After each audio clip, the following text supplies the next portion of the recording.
Guys, in today's video I'm going to be talking all about eyelash extensions and why they're problematic. Eyelash extensions are all the rage. They've been really popular over the past few years. They're all over Instagram and Facebook.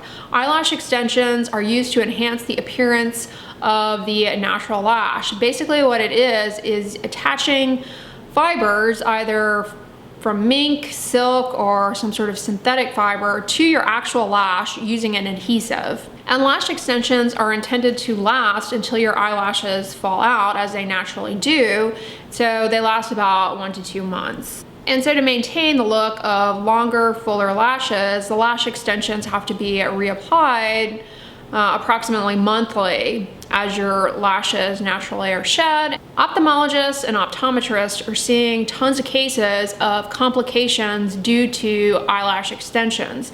Some of the most common complications are irritation and allergies developing to either the glue or the lashes themselves.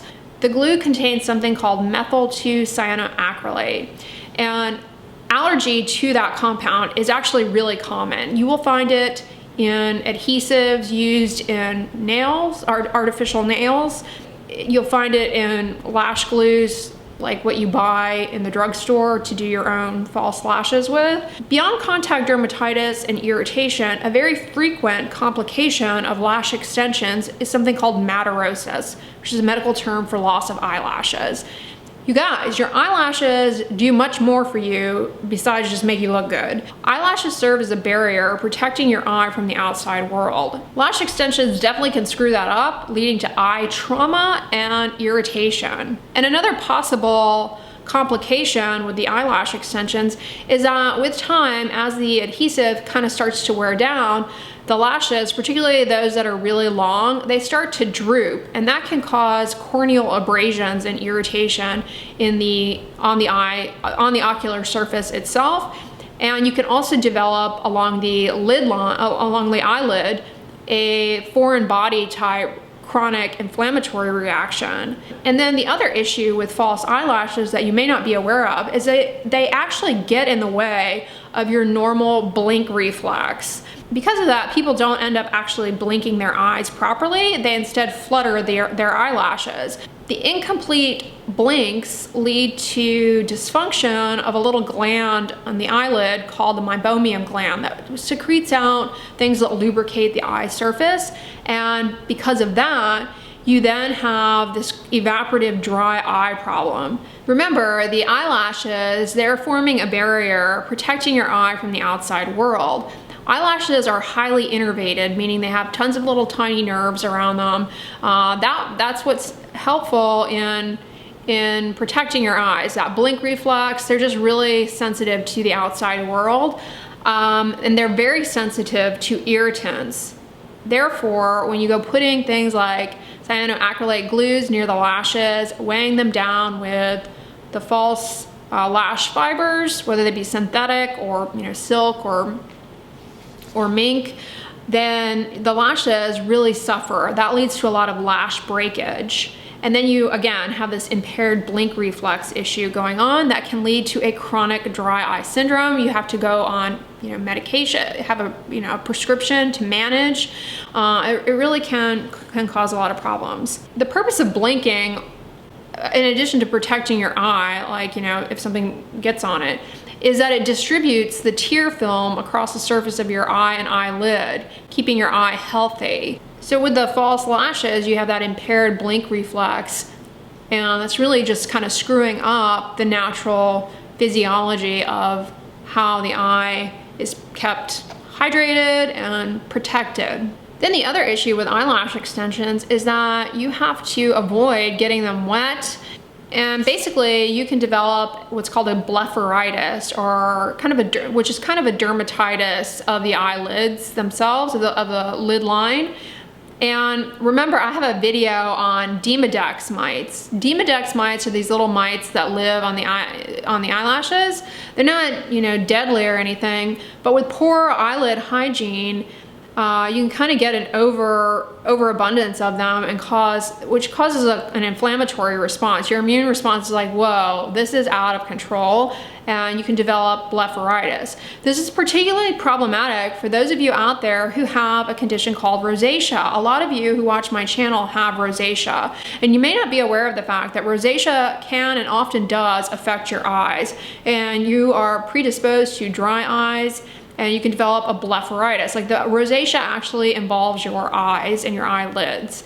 And lash extensions are like some of the worst things that you could pursue because of that. Your lashes, your eyelids are already dealing with a lot of inflammation secondary to your rosacea. Not everybody with rosacea has involvement of the eyes, but many people do. And if you have rosacea, I would stay away from false lashes for that reason. The health of your eyes, really, really important.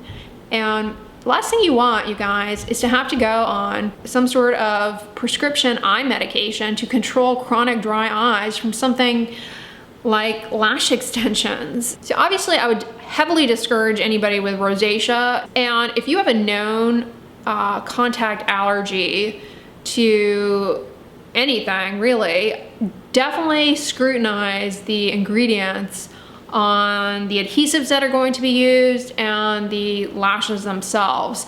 Make sure that you have access to the ingredient list from the person who is doing this, because the major allergen in the glues is going to be the cyanoacrylate. But there could also be things like preservatives that you may have developed an allergy to, and you may be allergic to those.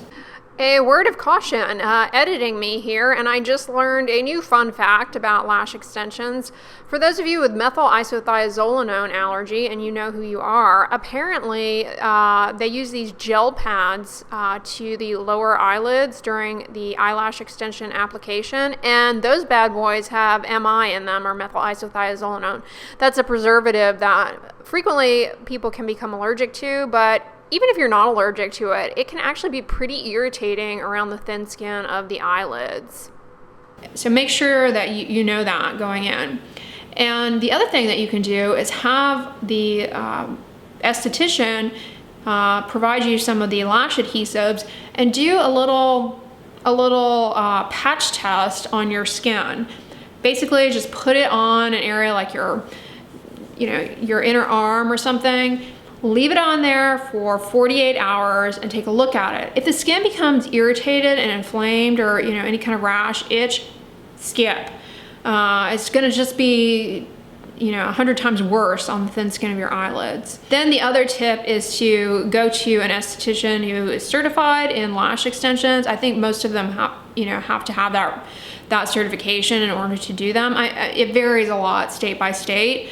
Make sure you go to somebody who has a lot of experience and is very reputable, has a very good technique in the placement of the lashes.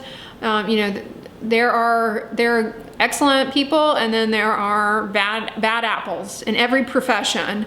So make sure you go to somebody who has a good reputation and a good skill set, because that can really affect your risk of eyelid irritation and infection. And then, I would definitely encourage you guys, and if you are into the lash extensions, I would definitely encourage you to at least take a break from them from time to time and not have this be something that you do all year. With the pandemic, I know many people had to abandon, obviously, their lash extensions. Couldn't go out and get them placed.